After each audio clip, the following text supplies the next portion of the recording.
Hello students, तो आज हम हैं लेकर worksheet number 16 from directorate of education class 9th के लिए परमाणु एवं अणु नाम के पाठ से। और आज का टॉपिक रहेगा परमाणुकता और आणविक द्रव्यमान। तो आइए ज्ञान और जिज्ञासा दीदी की कहानी पढ़ते हैं। ज्ञान ने दीदी से पूछा, जिज्ञासा दीदी परमाणुकता क्या होती है? जिज्ञासा दीदी ने बताया, ज्ञान हम जानते हैं कि एक ही प्रकार के परमाणु जब आपस में रासायनिक अभिक्रिया करते हैं तो तत्वों के अणु बनते हैं, और जब भिन्न भिन्न तत्वों के परमाणु अभिक्रिया करते हैं तो यौगिक के अणु बनते हैं। तो प्यारे बच्चों, पिछली वर्कशीट में हमने तत्वों के अणु और यौगिकों के अणु के बारे में जाना था। तो आज देखिए परमाणुकता क्या होती है। बच्चों, जब किसी भी तत्व, यौगिक या पदार्थ के अणु में कुल परमाणुओं की संख्या को गिना जाता है तो वो उसकी परमाणुकता कहलाती है। तो परमाणुकता क्या होती है? अणु में कितने परमाणु हैं, परमाणुओं की कुल संख्या क्या होती है उसकी परमाणुकता। जैसे ऑक्सीजन गैस, क्या सूत्र होता है इसका? O2। तो यहाँ पर ऑक्सीजन गैस के अंदर ऑक्सीजन के कितने परमाणु हैं? 2। तो यहाँ पर ऑक्सीजन की परमाणुकता क्या हुई प्यारे बच्चों? हमारी 2। समझ आया आप सभी को कि परमाणुकता कैसे निकालते हैं? देखिए इधर ऑक्सीजन की बात कर रही हूँ मैं। ऑक्सीजन गैस जो है उसका सूत्र कितना है? O2। और उसके अंदर परमाणु कितने हैं O2 में? ऑक्सीजन के 2 परमाणु।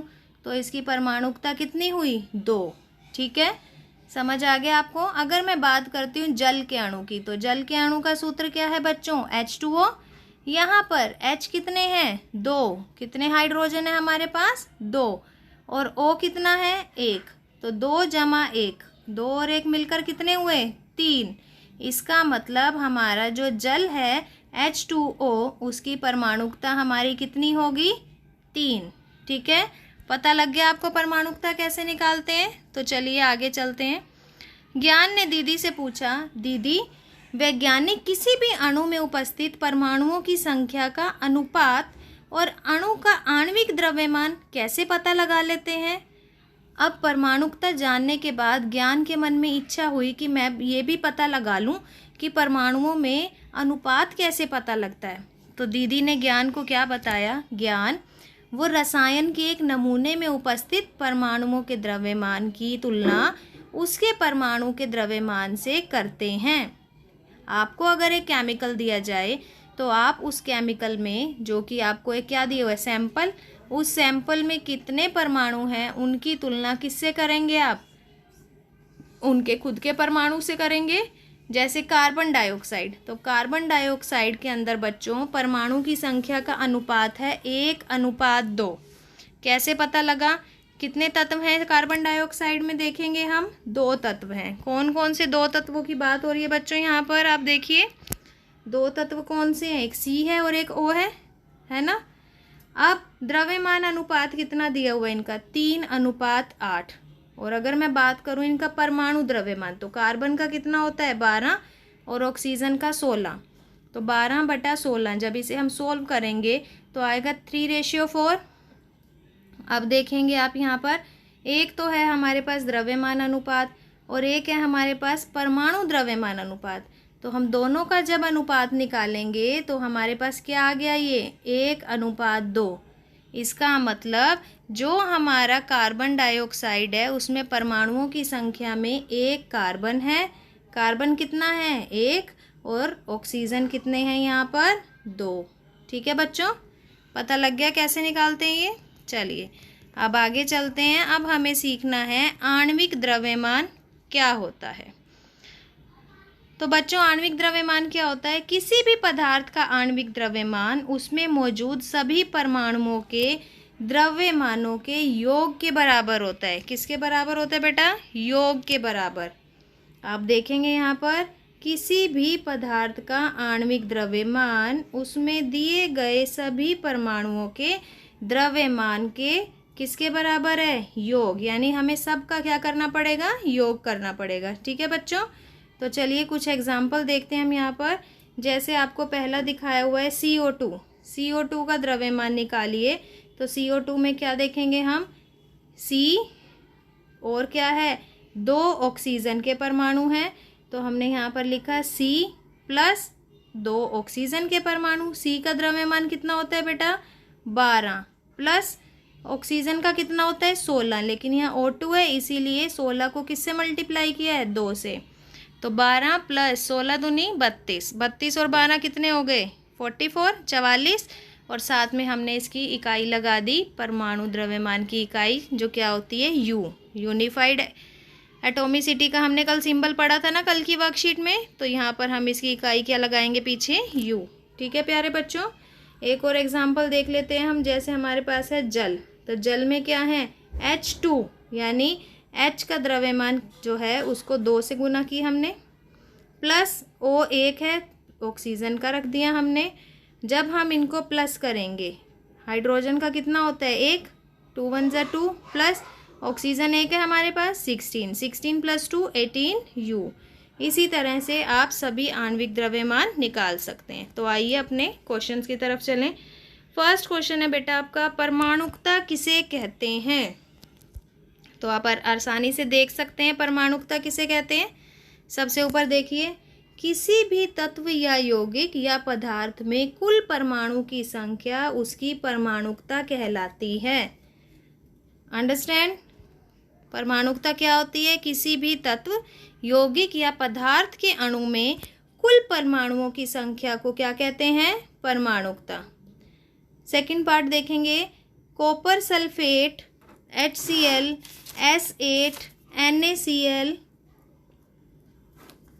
कॉपर सल्फेट की HCl की S8 की NaCl की और H2CO3 इनकी क्या बतानी है हमें परमाणुकता। तो चलिए हम इनकी परमाणुकता बताते हैं बच्चों।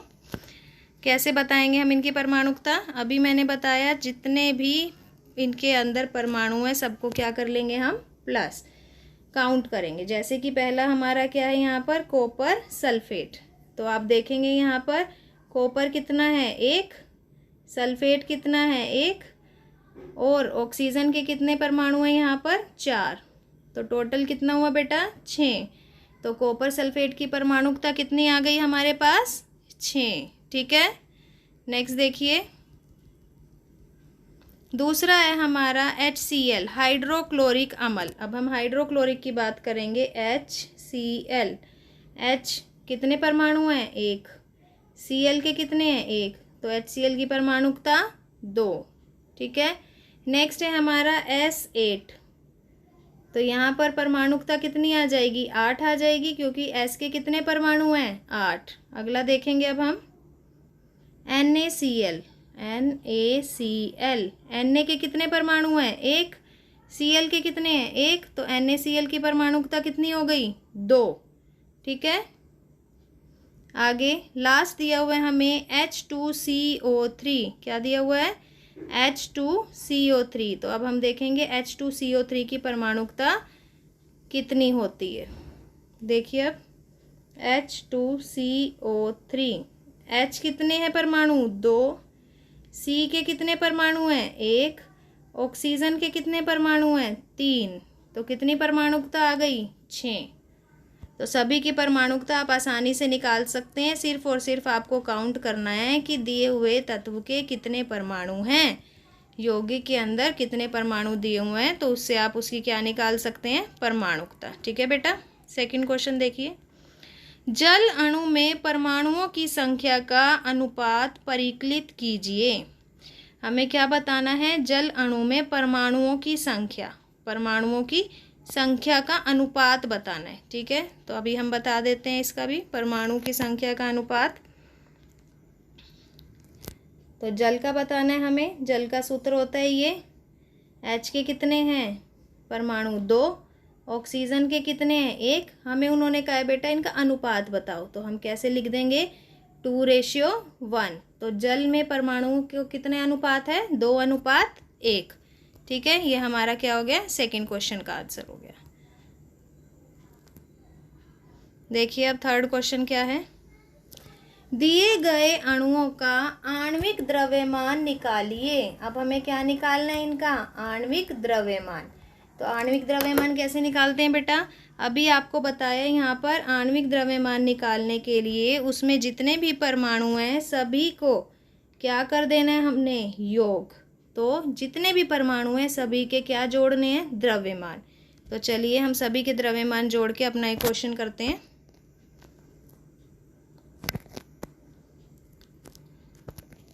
यहाँ पर अब हम निकालने वाले हैं सभी के आणविक द्रव्यमान। चलो फर्स्ट है हमारा NaCl।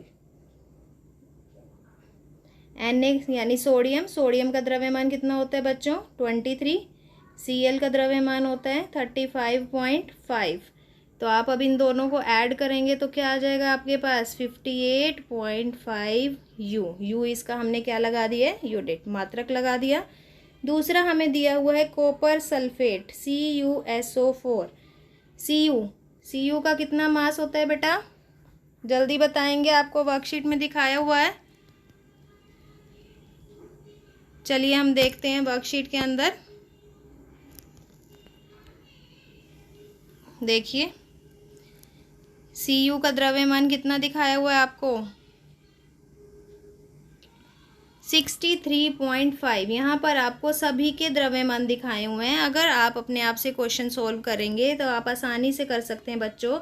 Cu का कितना दिया हुआ है आपको, 63.5। ठीक है, तो चलिए अब हम इसको सोल्व करते हैं।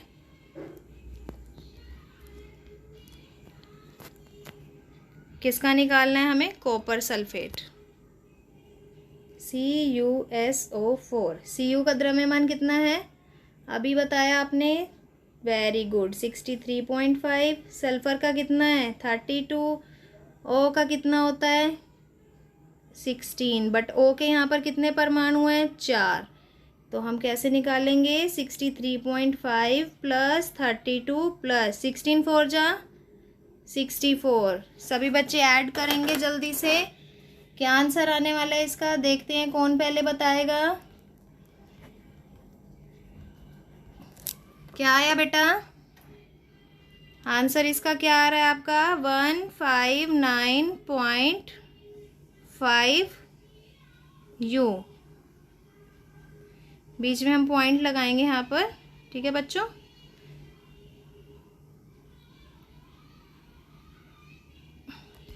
तो कॉपर सल्फेट का क्या आंसर आया है आपका, 159.5। ठीक है बेटा, ओके। क्या आंसर आएगा इसका, मैं यहाँ पे लिख देती हूँ, 159.5 U। ये आपका आंसर आने वाला है। ठीक है बच्चों, तो कॉपर सल्फेट का आंसर हमारा आ चुका है। क्या आया इसका आणविक द्रव्यमान हमारा प्लस करके, 159.5। आ गया सभी को। नेक्स्ट दिया हुआ है हमें H2CO3। इसका आंसर हम यहाँ लिख देते हैं, 159.5।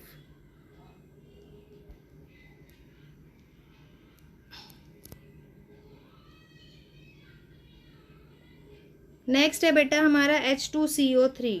तो चलिए अगला करते हैं हम H2CO3।